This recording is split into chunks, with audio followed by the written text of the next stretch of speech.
So, praise the Lord. Salamat sa mga frontliner ko, mga kapatid. Takbuyan sila. So, hindi man tagal sa future, kundi pa babalik ang Panginoon. May mga mariraise na mga susunod na generation, pastor generation in this church. Kaya meron po tayo kabataan na sila po ay sinasanay na po sa kanilang kaloob. Yung kaloob nila, teacher man sila, pastor, evangelist, apostles, o pagka-propeta yan, mga kapatid, lalabas. Praise God. So, salamat. At itong topic, mga kapatid, sa Revelation chapter 10 verse 7, nabasa na po yan kanina, no? Pero babasahin ko lang ulit. But in the days of the voice of the seventh angel, when he shall begin to sound, the mystery of God should be finished, as he had declared to his servants, the prophets. So itong chapter and verse Revelation 10:7, ito mga kapatid ay controversial issue sa buong end time. Hallelujah. Marami pong mga nagtuturo sa pangkat po ng end time message na itong verse na ito sa chapter 10 ng Book of Revelation. May nagsasabi mga kapatid na tapos na po ang lahat ng mga bagay nang dumating ang ikapitong anghel. So sabi kasi dyan, but in the days of the voice of the seventh angel, when he shall begin to sound, the mystery should be finished. So tanungin ko kayo mga kapatid, dumating na po ba yung seventh angel? At kung dumating na, siya po ba ay nag-sound na? At kung ganon ay tapos na po ba ang lahat ng bagay? No. Taas ang kamay, tapos na. Taos ang kamay, it's already finished. Wala, yan yung siguro pag-aaralan natin, Tingnan si Kibuloy. Ito, bibigay ko ng topic, mga kapatid. Yung kukunin ko sa verse na yan, yung sinasabing, when he shall begin to sound. Sa Tagalog po nun, pagka malapit ng siya'y umihip. Pag sinabi po bang pagka malapit na siyang umihip, umihip na po ba? Kahit si Kraman, hindi pa. So, nais ko muna na-arrange yung kapatid natin. Kung nakilala, parang kapo ba kantiro pa nito. Hindi, magandang umaga sa Sister Jelay. Nagkakala kami mga kapatid na praise the Lord. Nagulat ako siya. Kilala ko to. Salamat sa Sir, nandito ka. Anyway, tuloy tayo. So, yun na, yung Revelation 10:7, sabi, pagka malapit nang siya'y umihip. Kaya nga ang tanong, umihip na po ba? Anong sagot natin? Hindi ba? Kaya ang sabi, but in the day sa araw, kundi sa mga araw ng tinig ng ikapitong anghel. So from the first church age until the last church age, Laodicea, ito yung panahon natin. We are still living in the days of the voice of the seventh angel. Nananatili pa tayong nandoon sa tinig ng ikapitong anghel. At ang sabi, when? Ibig sabihin, pagka malapit nang siya'y umihip, sabi ganap na ang lahat ng bagay. Pagka malapit. Pag sinabing pagka malapit na siya umihip, that is a word of future tense. No, kung di ako nagkamali sa grammar, yung salitang shall, soon to be, it's a future tense. Ibig sabihin, dumating pa lang. When? Ngayon, ano ba ang ibig sabihin ni John nung sinulat niya, when he shall begin to sound? Ito mga kapatid, may mensahe ko dito. Yung salitang pagka malapit na siyang umihip. Pagka malapit na siyang umihip. Yung word na yan, ganang gusto kong bigyan ng din. Pagka malapit na siyang umihip. Ano ba ang ibig sabihin po ng pagka malapit na siyang umihip? Ibig sabihin niyan ay meron pong panahong nagaganap na paigting ng paigting. Isa rin paigting mula sa malaki, liliit ng konti, paliit ng panahon hanggang sa ito'y dumating sa katuparan. Yung igting na panahon, isang malaking panahon, tapos paiikliin ng Diyos na mas maikli. Yung maikli pa, paikli ito ng Diyos hanggang sa pinakadulo, kung saan ang lahat ng prophecy ay magaganap doon sa bandang dulo. So yung salitang pag-igting, no, yung pagpapaliit ng Diyos ng kapanahonan, habang pinapaiksi ng Diyos ang panahon, may nagaganap pong tinatawag na general intensification. Pag sinabing intensification, may tension po ang nangyayari. Hallelujah. May tension. Halimbawa, church ages. Pwede ba i-post ang church ages? Ang church ages ay isang panahon.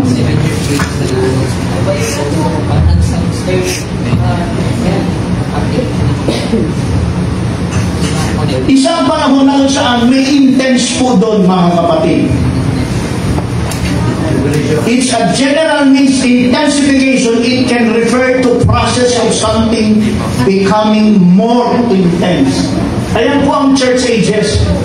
Itong church ages, ito po ang sinasabi rin ni Hosea na 2 days. Mamaya babasahin natin yun. So itong 7th church age ay isang maliit, isang maikling panahon kumpara sa lahat ng panahon mula nang nilalang ng Diyos ang tao. 7,000 human creation week.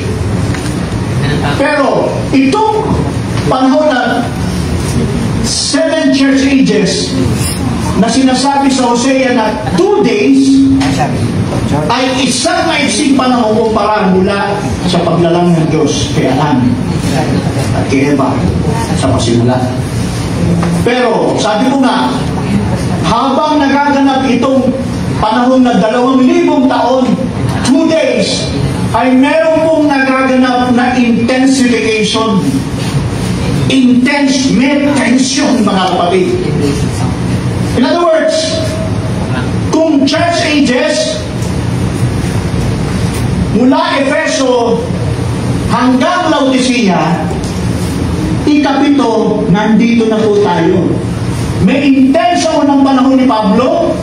Ano ba yung intense sa panahon ni Pablo?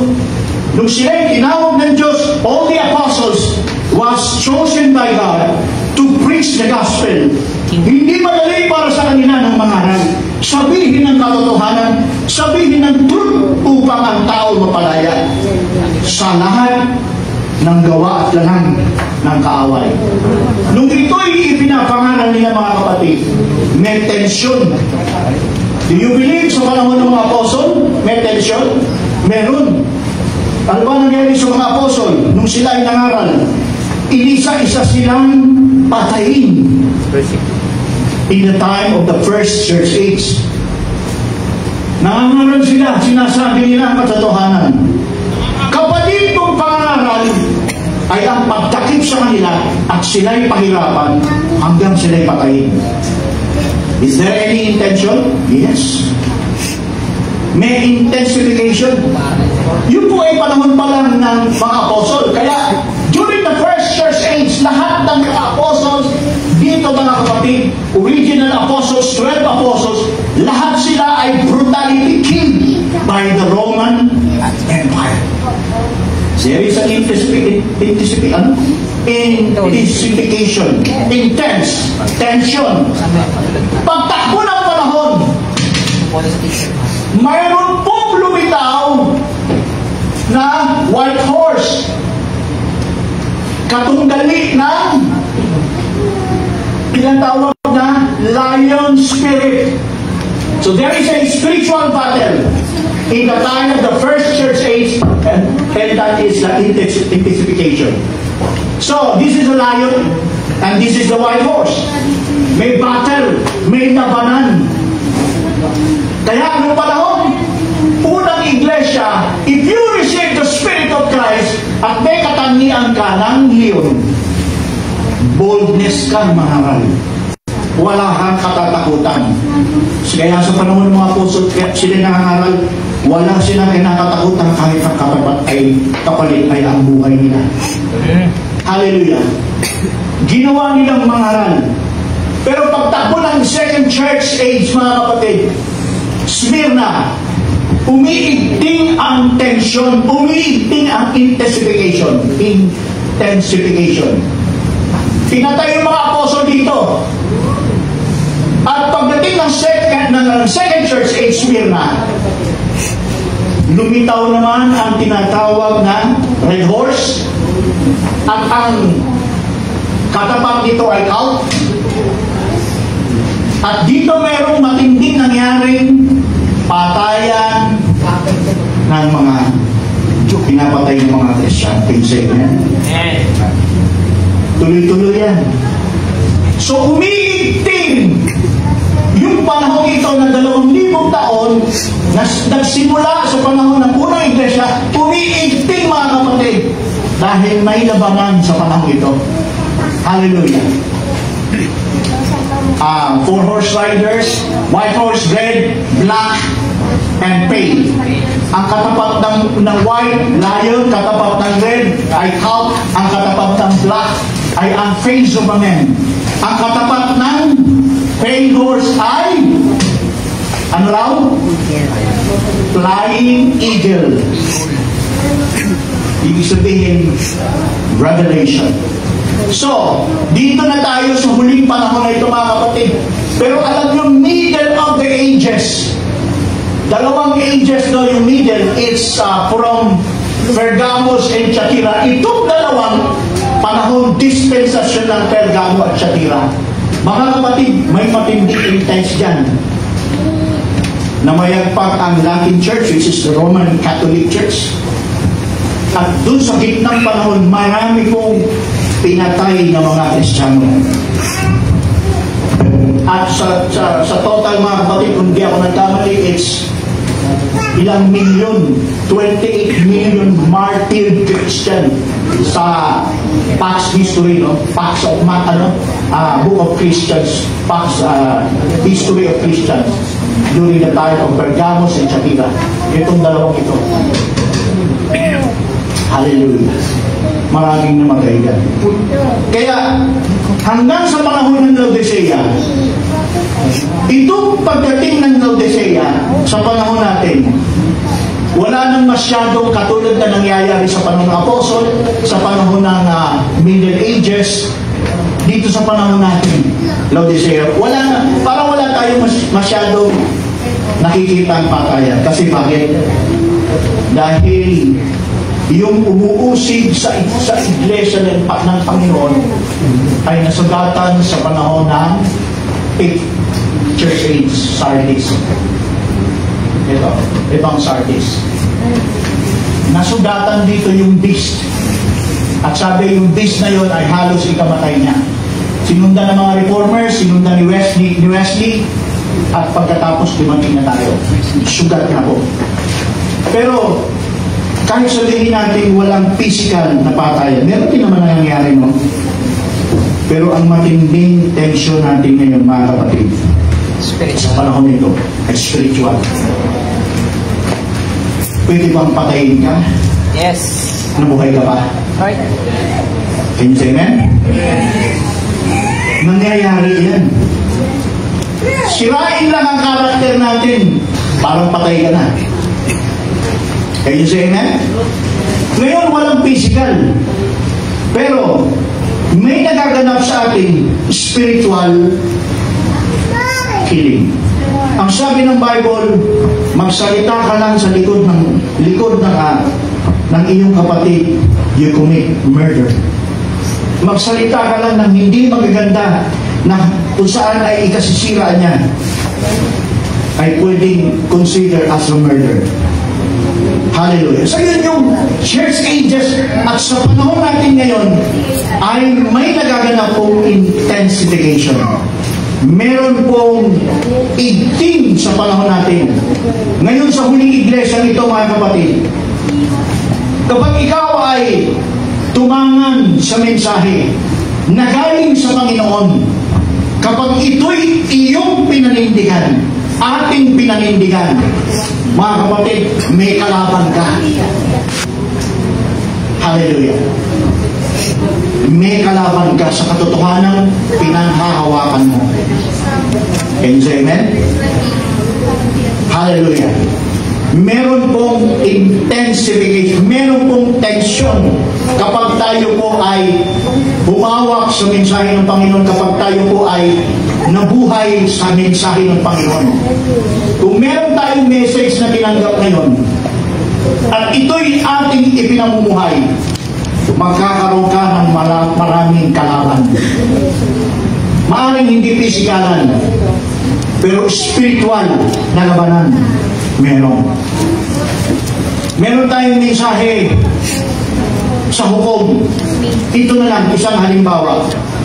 We are living in the Laodicean age. Aside to sa message na meron tayo ngayon, nakikipag-battle tayo sa ibang pangkatin ng mga kasamahan po natin and my message. Hindi na muna tayo lalabas, doon muna tayo sa loob, sa internal, sa family and the church. Hindi ba dito sa atin, sa family natin, kapag tinanggap natin yung message, ano tong message na ito? Ito yung message ng Hukom Progressive Ministry. Dito pa lang, sa unang bahagi, doctrine, bakbakan na dyan. Ang sunod na pangalawang kategorya ng hukom ay Berean. Dito sa Berean, mga kapatid, kapag tumatayo ka bilang Berean, naku, magsisimula na ang labanan. Pag sinabing Berean, ano ba ang ibig sabihin? Patas ka. You have humility. You have the Spirit of Christ. Hindi ka easy to be judged. Hindi ka easy to be anger. Iyan po ang katangian ng Berean. You have the humility, and the Spirit of Christ is in you. Yan ang Berean. Yan ang character niyan pag tumatayo ka sa kalagayan niya. Anong sumunod pagka-Berean? LCM. Ang LCM, eto na, magkakaroon ka na ng battle.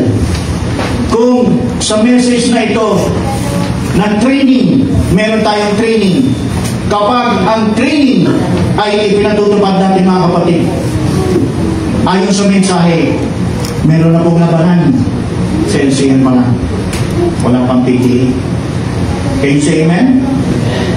Kaya nga, ang dapat nga sa magkasintahang irog, dapat po, bago po sila magkaintindihan, dumadaan muna sila ng isang mahigpit na training. And that's the pattern of the Bible. Kasi bakit?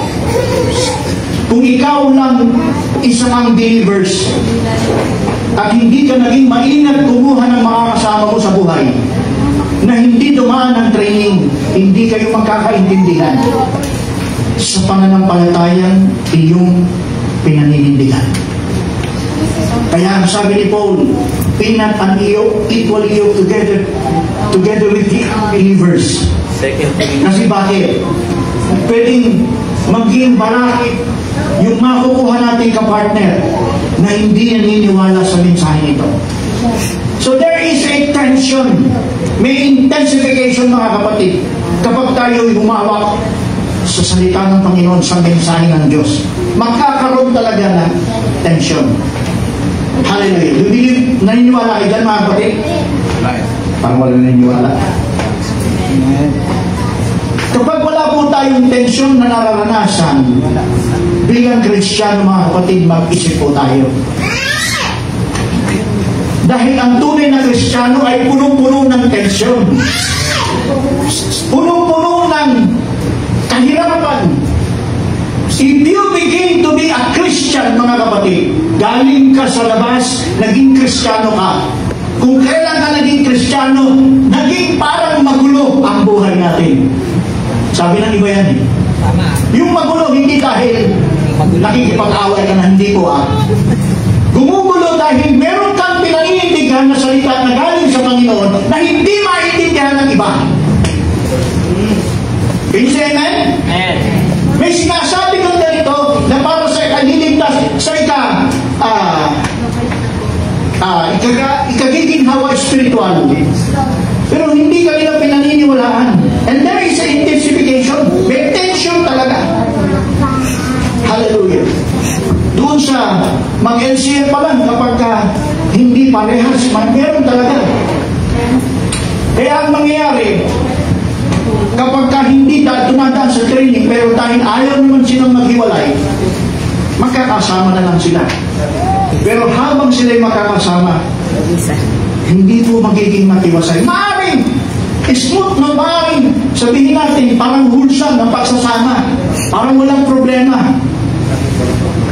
Pero in reality, kung talagang meron naninindigan doon, may tension, mga kapatid. Or else, tinabi na yung message. So yan ay sa LCM pa lang. Pagdating natin sa PTA, lalo na, medyo, pagdating sa PTA, talagang bakbakan na ito. May gera na. Pagdating sa PTA, kung hindi naayos ang LCM at nagkasama sila, pagdating na sila'y nagkaroon ng anak, and that is PTA, lalong magkakaroon ng tension. Kasi bakit? Halimbawa, gusto ng isa, ipatupad yung mensahe, ipatupad ito para sa mga anak. Hindi kapantay yung isa, papalag talaga yun. Kasi hindi niya maabot Ano mangyayari kapag gano'n? May friction sa loob. May battle sa loob, mga kapatid. So, yung mga Kristiyano from the seven church age, mula sa panahon ni Pablo, na humahawak ng mensahe, kapag sila'y nanindigan, meron talagang tension. May intensification. Meron talagang mararanasan na ayaw man nilang maranasan, pero mararanasan talaga. Hallelujah. Naintindihan ba yung mga kapatid? Sana nasundan yung ibig ko sabihin, medyo ang tawag dito ay existential to my kapatid. So bakit ko ba sinasabi sa Revelation 10, yung pagkamalapit na siyang umihip, at ang sabi ko kanina, iyan po ay panahong umiigting bago dumating yung tinatawag na pagka umihip na siya. Ibig sabihin, mga kapatid, kapag dumating na po yung sounding ng seventh angel, gusto man ng taong umiwas, gusto rin man niyang manahimik, hindi po pwede. Pakibalik lang po yung ating verse.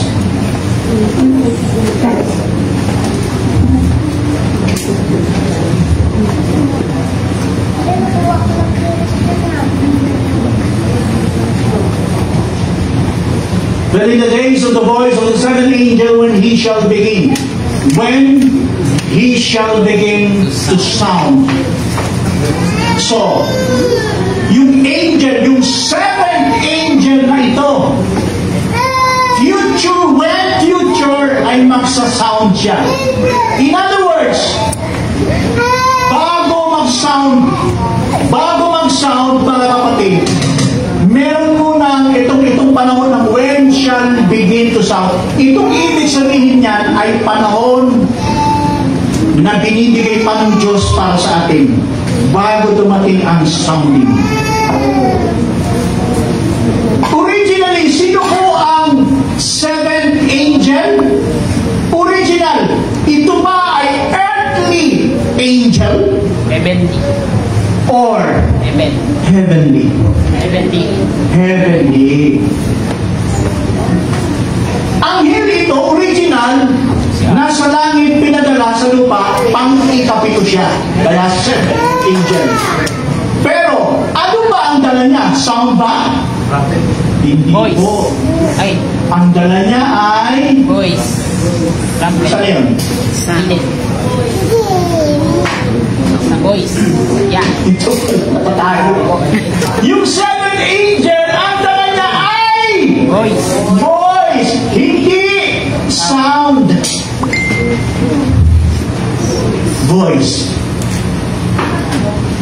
Sa panahon ng Laodicea na pinag-usapan natin na huminto ako kanina, kung seven angel ay si Brother Branham nung time niya, wala pa tayo. 1963. Nung atras pa natin 1963, si Brother Branham ang star messenger ng Laodicea. Siya ang bituin nakatindig sa itaas na nakatanaw ng mga is. At yung malaking bituin na tinitingala ay meron siyang tinuturo sa bandang ibaba. Hallelujah. Yung pong ministry ni Branham ay popularity, talagang kilala at nangyari sa buong mundo. Can you say amen? Amen. Ang tanong, sa panahon ba ni Brother Branham, meron ba siyang tensyon na naranasan? Yes! Hindi po biro ang pagiging propeta ng ating kapatid. Akala natin, sabi nga ng iba, napakapalad ni Brother Branham. Yes, mapalad siya. Pero hindi madali ang pagiging propeta niya. Alam niyo kung bakit? Nung siya'y tumanggap ng message, nung siya'y nakakarinig ng tinig mula sa Diyos, isang pagkakamali niya, mga kapatid, hallelujah, nagkaroon siya ng matinding tensyon. Anong tensyon? Ang sabi ng Diyos, ikaw ay papadala ko sa ganito, at ito ang gagawin mo. Ano nangyari? Hindi siya nakinig. What will happen to Brother Branham?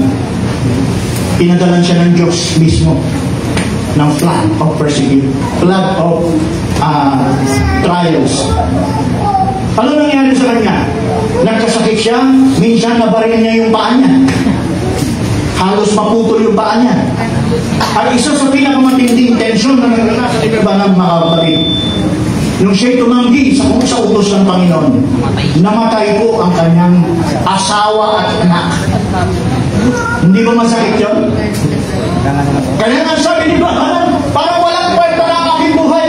Ihawak siyang baril, itinapat ka sa ulo niya, kinakalabing niya, hindi pumuputok. Gusto niya nang tapusin yung buhay niya. Isa kang propeta, isa siyang prophet of this age, star messenger, and then hawak mo yung baril para iputok. Ibig sabihin, madali ba yung pagiging propeta? Hindi. Pero dahil meron siyang misyon sa Diyos, na kailangan ang bride in this end time, hallelujah, dalhin niya sa salita ng Diyos. At yung commission na yan, mga kapatid, ay kasama sa when he shall begin. Yung pagkamalapit na siya yung pagkamalapit ay isang panahong umiiting na may mensahe ang Diyos. We're talking about Brother Branham. Sa kanyang panahon, hindi po madali ang dala niyang mensahe, sinasaysay niya sa mga tao. Minsan pa nga, sabi niya, nabasa ko, bakit ganun?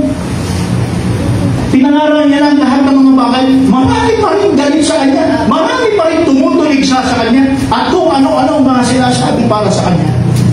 Pero hindi siya nagpatingin. Inandaan niya sa buhay niya kung ano yung nangyari sa kanya nung siya'y sumuway ng isang pagsubay sa Panginoon. So, yung when he shall begin to shine ay isang maiting na panahon na nangyayari na dapat kong nababantayan natin.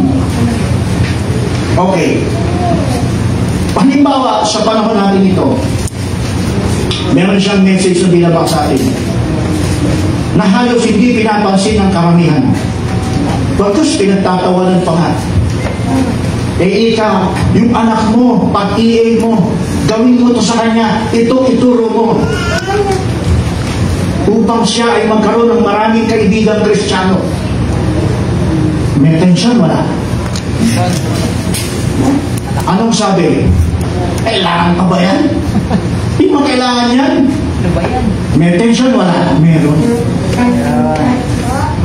Pero sabi nga, kung sino yung sa Panginoon, kung ito'y nakikita natin malinaw na pahayag ng Diyos, ano ang dapat natin gawin? Kailangan natin manindigan. Wala tayong magagawa. We have no choice. Kung ito ang paraan para tayo makasingit sa biyahe papunta sa rapture. Hallelujah. Wala tayong choice. Oo, yes, may intention. Ano ba yun? Tabihan mo yung anak mo, katulad mo yun. Katabi niyo yung anak nyo, meron kayong ampon. Bilang pagmamalasakit, kailangan natin gawin. Or pabayaan na lang natin dahil nakikinig ako. No. Kasama po sa message natin. Hallelujah. But in the days of the voice of the seventh angel, when he shall begin to sound, the mystery of God should be finished, as he had declared to his servants, the prophets. Hallelujah. Binibigyan pa tayo ng Diyos ng allotted time, kung meron pang allotted time, na maghabol para sa ating kasagdalan ng ating pananampalataya. Binibigyan tayo ng Diyos na ang ating pananampalataya is to be justified by faith. Hinahabol natin sa panahon na ito na may message tayo na ang ating pananampalataya ay kailangan umabot sa justified. Justified. Sabi nga ni Santiago, si Pablo, sabi ni Santiago, I show my faith and I show my works. Sabi ni Paul, parang magkasalungat. Hindi na kailangan ang gawa. Pananampalataya lang, kaya may pattern sa denomination. Pero mali ba si Pablo nung sabihin niya hindi kailangan ng gawa? At anong gawa ang tinutukoy ni Pablo? Mabuti. Yung gawang tinutukoy ni Pablo na hindi dapat gawin ay yung kanyang pinanggalingan na traditional na sumusunod sa kautusan at hindi progressive. Kung ikaw ay nasa panahon ito na gumagawa ka hindi dahil sa tradisyon, hindi ka gumagawa ngayon, hindi ka naglilingkod dahil by tradition, ginagawa ko bagay ito kasi ito yung alam kong pananampalataya. Pero kung yan ay tradition, yun ang sinasabi ni Paul. No, yun ang works.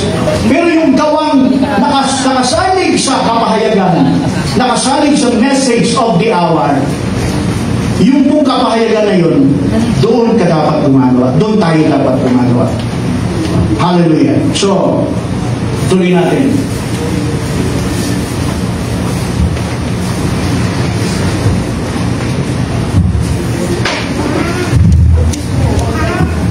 Hallelujah. So, say praise the Lord. Praise the Lord. Okay, konti na lang sa mga. Itong when he shall begin to sound, kaya sabi ko kanina, nag-sound na ba siya? Sabi nga, hindi pa. Sabi nga last Sunday, yung voice, tapos na ba? Yes. Hindi pa. Yes, hindi pa. Kailan matatapos yung voice? Pag nag-begin na. Ha? Pag nag-begin ng sound. Pag nag-begin yung sound. Yun yung nakarang Sunday, ano? Praise the Lord. So, ibig sabihin pala, nabubuhay pa tayo mula sa time ng Laodicea, sa time ng prophet, until wala na yung prophet, nasa fivefold tayo ngayon mga kapatid. We're still echoing the voice. Naririnig natin ang voice na sa true fivefold ministry.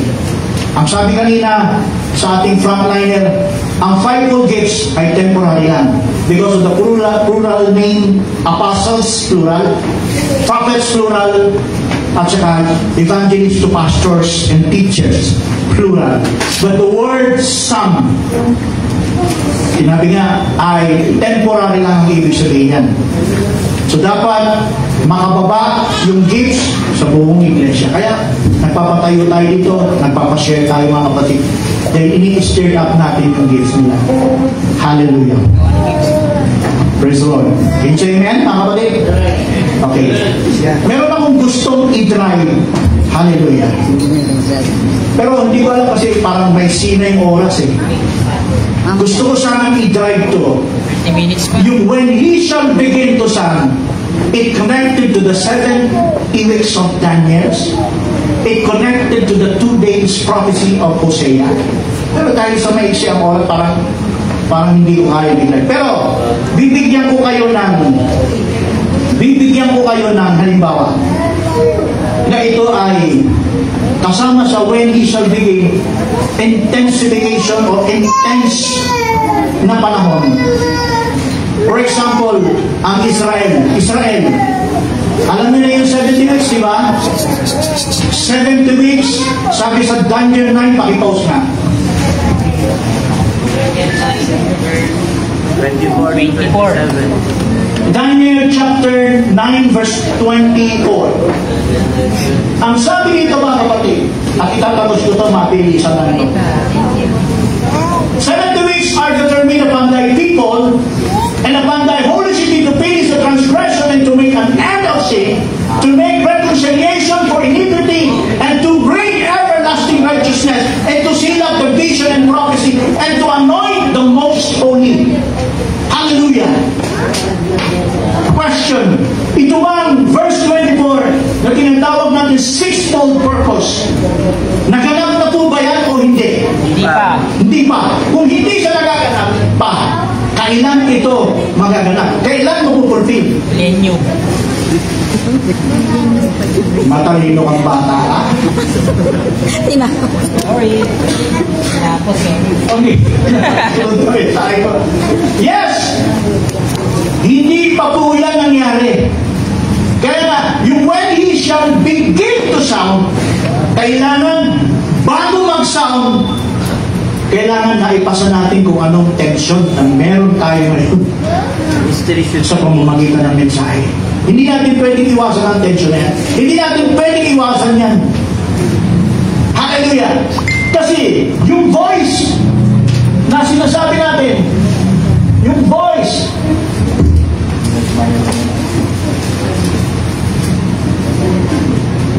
ito po yung intense. Mula dito hanggang dito. At finally, sa dulo ng panahon, sound. dito siya titigil sa panahon ng pag-blow ng 7 trumpet. This is when he shall begin to sound, when ito yung simula ng 7th angel.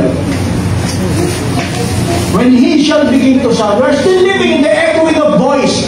May yung voice message yan. Kapag ka nandyan ka, pinangahawakan mo, meron ka talagang intense. So, tuloy-tuloy yung mga kapatid. At pagdating ng finish line natin, before the tribulation will be raptured. Dito sa maiksing panahon na ito, kaya nga 18 ang ibig sabihin nung when he shall begin to sound, umiigting. Mula sa malaking panahon, papaiksiin niya. Pagdating dito mga kapatid, detalye ito. Maikling panahon para sa ating bride, pero yung mga prophecy in the Bible ay natutupad sa atin sa maliit na pinakamaliit na panahon na yan. Bahagi yan ng when he shall begin. When he shall begin to sound, ito muna mangyari sa atin. So, rapture tayo. So, tuloy-tuloy pa yung voice. Pagdating ng 2 prophet, pagdating ng 144,000, kailan titigil ang voice? Pag-blow ng 7 trumpet. Wrap of God na. Pag-alis natin bilang bride, kung ano man ang tension natin dahil sa paninindigan sa mensahe, inakit na tayo ng Diyos, ni-rapture tayo. Pagdating ba ng tribulation, meron bang intense dyan? O matindi? Matindi. Ay, matindi dyan mga kapatid. May trio mo pa. Ano ba ang intense dito mga kapatid? Hindi lang dahil sa Antikristo. Pagtunog ito ng pag-rapture natin, when he shall begin to sound, ito ay process na ng sounding. Ng sounding, ha? Hindi pa sounding pero process na. First trumpet, second trumpet, third trumpet. Ano yung mga nakalaman nakalagay dyan, pag binasa natin, matitinding dagat yan sa lupa. Kaya kapag inabutan sila sa panahon ng pagtunog ng mga trompeta, hindi lang po yun. Tinatapon din dito yung vials, first vials, second vials, third vials. Katapat po ng first trumpet, first vials, second trumpet, second vials, third vials. May vials po dyan, may vials dyan, may vials. At saka dito sa panahon nito, ito ay 7 trumpet, meron din vials dito. In other words, yung intense pagdating, kaya nga kailangan mag-hirap sila. Kasi bakit? Yung matinding paghihirap, pag naiwan po dito sa lupa, mararanasan yung tunog ng trompeta, mararanasan yung laman ng binubuhos na mangkok. Alam mo dito mga kapatid, yung tao nagmumura dyan. Bakit? Sa trumpet pa lang, 1/3 ito nangyayari sa mundo. Pero yung pag binuhos yung bowl, walang 1/3 doon. Buong mundo ay nakakaranas ng matinding hirap. Shabol yun. Kaya kailangan kang alisin ng Diyos dito sa lupa. Kasi para hindi maranasan ang matinding bigat na intensification in the tribulation period. Can you say amen? Amen. Tumutunog ang trumpet, bumubuhos ang bowl. Isang trumpet, isang bowl, isang trumpet, isang bowl, another trumpet, another bowl. So, 6 yan. So, yung last trumpet, nasa dulo.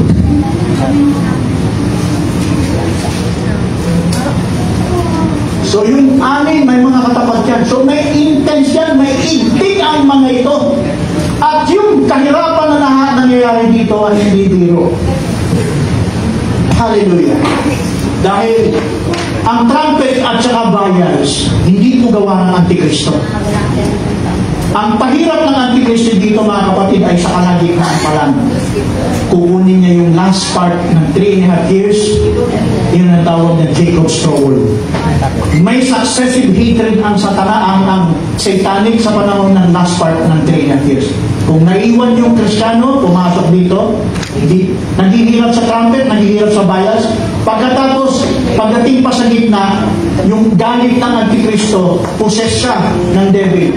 Papatayin niya yung mga dalawang propeta at lahat ng mga Kristiyanong may bautismo ng Espiritu Santo in the last part of half of the week. Ay, matinding yung Kristo. Bakit? Galit ng Antikristo, sasalubungin ng banal. At yung trumpet vials, hindi siya pwedeng makaiwas yan. Alam niyo mga kapatid, pagdating sa pagbinasa niyo yung trumpet na 4th trumpet, yung 5th to 6th trumpet, alam niyo yung bowl, matindi po yan pag binasa natin dati oras eh. Matindi yan. Ano ang sabi sa Bible? Tinuturo ng daliri nila yung Diyos. Oh. Basahin niyo yung bowl. Basahin niyo yan. Kung makita natin. Alam niyo kung bakit nila tinuturo ang Diyos sa sobrang galit nila? Kasi matindi ang climate, ang nature. May lukos. Matinding init. Halos ang sabi doon sa Bible, yung kasulok-sulukan ng kanilang katawan na tinatago, mga kapatid, punong-puno ng sugat sa sobrang init. May lukos. Eh kung high blood doon, tigok agad. Tapos nagsusugat yung mga ulo katawan dahil sa sobrang init. Hindi ka makaliw, wala namang tubig. Mag-CR ka, wala namang gamit na tubig. Bakit? Sa panahon na ito mga kapatid, nag-i-intense mo ang mga bowl. Sobrang init ang sagay. Yung init mga kapatid, baka hindi ng 70 degrees. Yung mga nag-Saudi rito, 45 degrees, sobrang init na. Saudi. Yung mga nag-Saudi. Pero aabot ka ng 50, aabot ng 60 kung saan hindi pa umuulan sa panahon na yan. At tuyong-tuyo ang lupa, ano mangyari? Mamamatay ang hayop, mamamatay ang mga lamang dagat. Dahil sa init, mamamatay sila, mabubulong, babaho.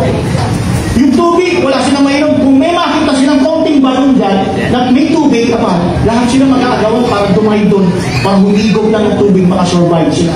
No? Matindi dito, mga tayo. So when he shall begin to sound, yung panahon na ito ay matinding pressure na. Maigting ang pressure. May pressure sa first church age, may pressure sa gitna ng church age, persecution, at pag-alis ng bride, matindi ang intensification na kung saan climate mismo, nature mismo ang bumabagsak sa lupa ng matinding kahirapan. So finally, pagkatapos ng 6th trumpet, pagkatapos ng 6th vials, nakaabang na po yung 7 trumpet and 7 vials. Gusto kong basahin ng mga kapatid yung 6 vials. Pwede ba natin basahin? For the record? Hallelujah. At chapter 6:14 nata 16. Book of Revelation, chapter 6. Hindi kasi nagbabasa ng kaigan. Tagalog. 16:12.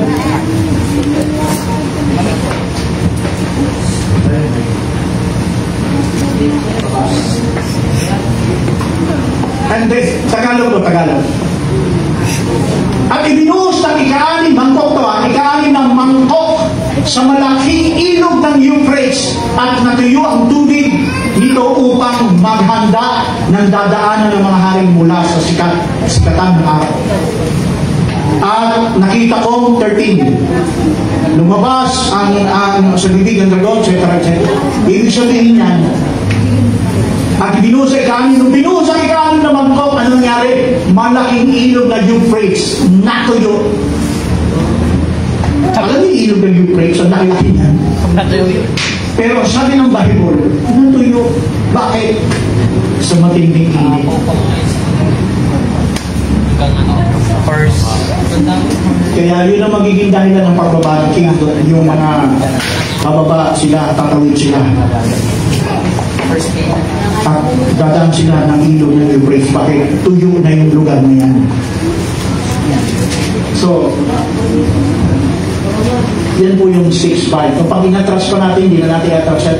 6 vials yan. That is the preparation of the War of Armageddon. So, preparation ng 6 vials and then 7 trumpet. Ito na yung when he shall begin to sound. Pag tumunog yung trumpet, mga kapatid, 7 trumpet. Pag tumunog na yan, pakipost lang. Revelation chapter 11 verse 15. Pag tumunog ang ika-7 trumpeta, ibig sabihin, but in the days of the voice of the 7th angel, when he shall begin to sound, process and sounding, ito ang final. All this mystery should be finished. Tapos na lahat ang intensification na dinaan ng mga paghihirap ng Kristiyano. At dito mga kapatid, finally, pagdating ng 7 trumpet, pagtunog dito mga kapatid, hallelujah, yung mga nabuhay sa panahon ng tribulation na kung saan nanindigan sila sa salita ng Panginoon, nanindigan sila sa tinig, at sila ay pinatay sa panahon ito. Pagtunog ng ika-7 trompeta, they will be resurrected here. Pagtunog ng 7 trompeta. At ang dalawa sa Revelation chapter 11 verse 15.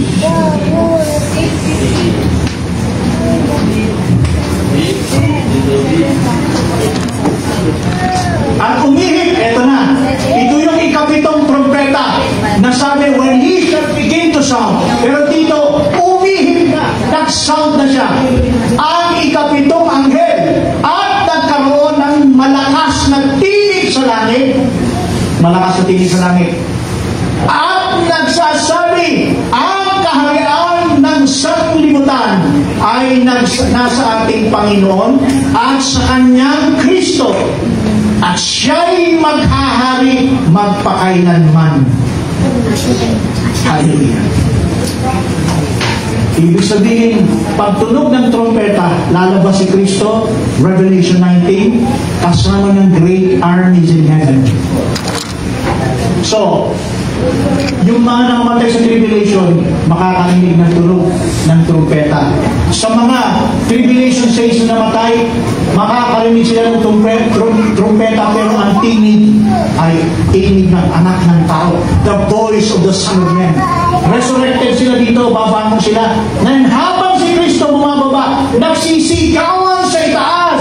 Sino ba yung sumisigaw? Ang sabi, umihibang ang patong hell, nagkaroon ng malakas na tinig sa langit. Nagkaroon ng malakas na tinig sa langit. Sino ba yan? May mga tinig na yan. Yan po ang bride.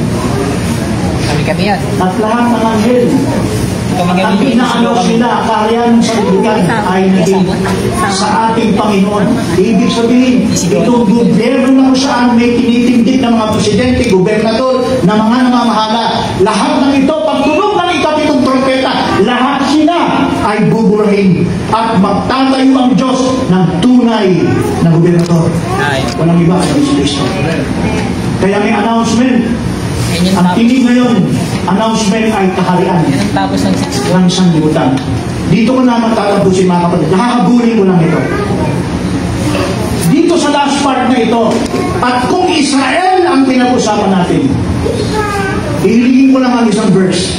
Hosea chapter 6 verse 2. Hosea chapter 6 verse 2. Sa prophecy na yan, ito ay sa Israel. Ang 2 days mga kapatid, ito ang 2 days. Ito ang Hosea 6:2 prophecy. 2 days. Mula dito ay time ng church ages. Times of the Gentiles, 2 days. Anong sabi dyan? Pagkatapos ng 2 araw. Ano yung 2 araw, mga kapatid? 2 years. 2 years?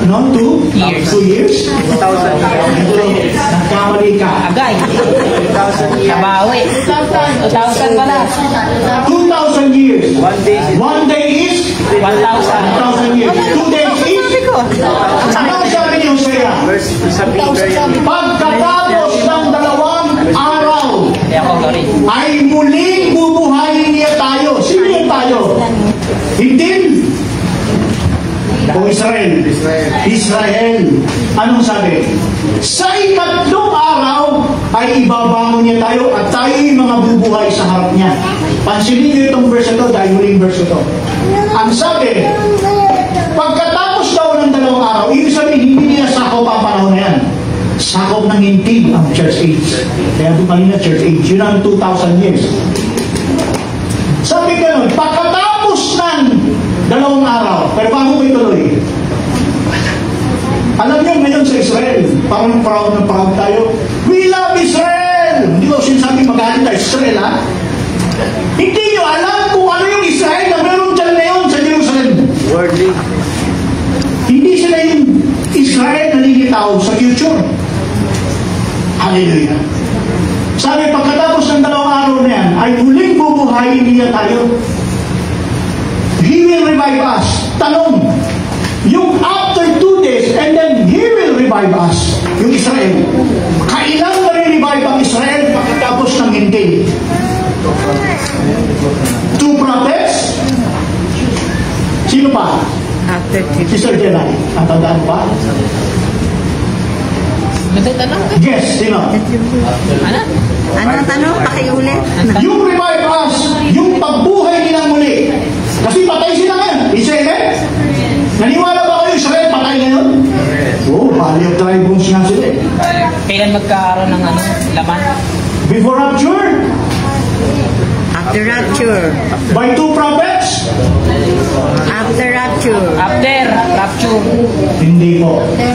Ay, Sabihin ko na, sinisenyo sa ako eh. May intense na ako dito eh. Ay, simula nung 19 nyo naman. Dito mga kapatid ang kanilang revive. 7 trumpet. Ang revive ba nila panahon ng tribulation? Process. Panahon ng prophets, sa panahon ng Jewish, pagtapos ng Gentiles, pasok ang Jewish sa tribulation. Yung 2 prophets, hindi pa po yun ang revive. Process pa yun ng revive us. Bakit? Ipuproseso sila dito. Kasi bakit? Yung sinasabing revive us, kailangan wala na po silang intensification. Wala na po silang mararanasang hirap. Yung salitang, when He revive us. Kapag revive us, tapos meron pa silang meron pang intense na naranasan. Hindi po yun. Hindi po yun ang tinutukoy. So kung hindi yun na ang tinutukoy, na revive us, hindi ito sa termination. Saan natin ilalagay pagkabuhay nilang makulit. Kasi bakit? Papatayin sila ng Antikristo sa last half of the week. Lahat sila ay murdered, butchered by the Antichrist. Bakit sila papatayin? Because they received not the mark of the beast in their heads, in their foreheads, and then they are not worshiping the image of the beast. Hallelujah. Alam mo yung image of the beast dito? Nandito rin yan eh. Bibit-bitin yan, nandito. Kaya, mga kapatid, kailangan hulagpos tayo mga kapatid, ma-rapture tayo kasi dito sa panahon natin ito, kung paano dito may worshiping image of the beast, may mark of the beast, kahit sa panahon natin meron. Naniwala kayo mga kapatid? Right. Naniwala kayo na may image of the beast? Yes. Naniwala kayo na may mark of the beast ngayon? Pulpito. Mayroon. Pulpito. Pero, kung maninindigan po tayo, kung tatayo tayo, kaya may insight tayo, kung maninindigan tayo, tatayo tayo mga kapatid, makakaiwas tayo, kakasamahin tayo, hindi na tayo makakapasok dito. Pero kung hindi, papasok dito ang sino mang maiwan, papasok dito. And then dito napakahirap ng pagsamba sa larawan ng hayop. Mahirap iwasan at pagtatak ng marka ng hayop dyan. So, sabi doon, when he shall begin to sound, at yung revive us sa Israel, dito mangyayari. When he shall revive us, resurrected lahat ng pinatay ng Jew. Spiritual Jew yan, pinatay. Nabuhay naman muli, pagtunog ng ikapitong trompeta, at kasabay na katapusan na ng panahon. Ang sabi sa Revelation, the days of the voice of the seventh angel, when he shall begin to sound, ito na yung sounding. Ito yung sounded. Sounded. But the last sounded is the seventh trumpet. Hallelujah. And all this mystery should be finished. Sarado na po ang panahon yan. Sarado na ang 18 ng panahon na dumating. At magpapalit na po sa pagtunog ng igatong propeta, magpapalit na ng panahon. And that is the beginning. Hallelujah. Ang sabi sa verse na ito, pagkatapos ng 2 araw, ay muling bubuhayin sila, hindi sa tribulation, hindi sa two prophet, hindi din sa last part. Bubuhayin sila, pag sila ay namatay, resurrected sila dito. So yung Kristiyano, mga Hudyo sa huling panahon, brothers and sisters, 2 prophets and 144,000. Nasaan na yung ibang napakaraming Hudyo na yan? Pinatay sila ng Diyos. Finish na. Enjoy na yan. Yung isipin mo, ang na-resurrect lang dito, na-resurrect dito 2 prophets. Yung pinatay na 144,000, 144 they were witness of our Lord Jesus Christ. Pinatay sila and then revive us. They will revive at the end of the tribulation, pagtunog ng trumpet. Bubuhayin sila dito. Hindi 2 prophets ministry, hindi sa last part dito.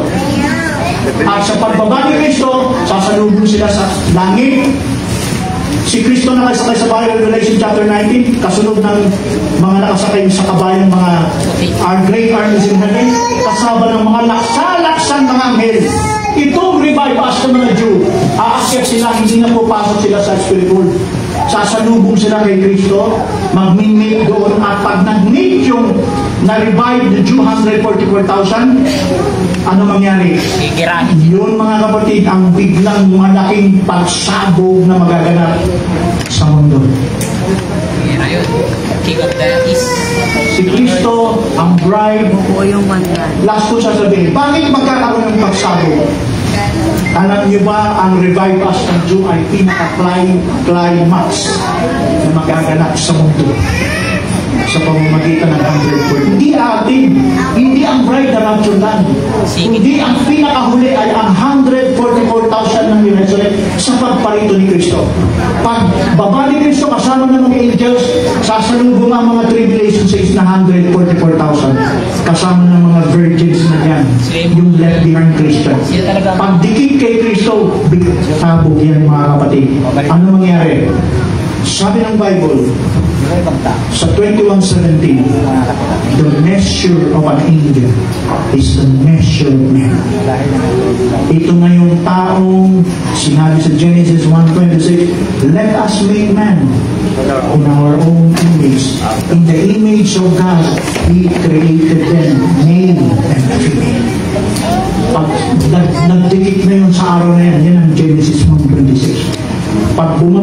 Kristo, kasama tayo lahat na tinatawag na one human. Ang bagong taong nasa anyo ng Diyos to reign in the middle of you. And finally, when these will begin to sound, this is the sounding, and total sounding, all the stage should be finished. Kaya, tayo hinahabol mga kapatid sa panahon ito. Mensahe. Kaya, kung tayo, sabi ko kanina, maninindigan sa mensahe ng Panginoon, makakaranas po tayo ng intense. Makakaranas tayo ng tension, intensification. Pero tayo matakot, kung tayo bumitaw mga kapatid, dahil may pangako ang Panginoon. Nagbiyahe tayo pa. Hindi natin maranasan. Can you say amen?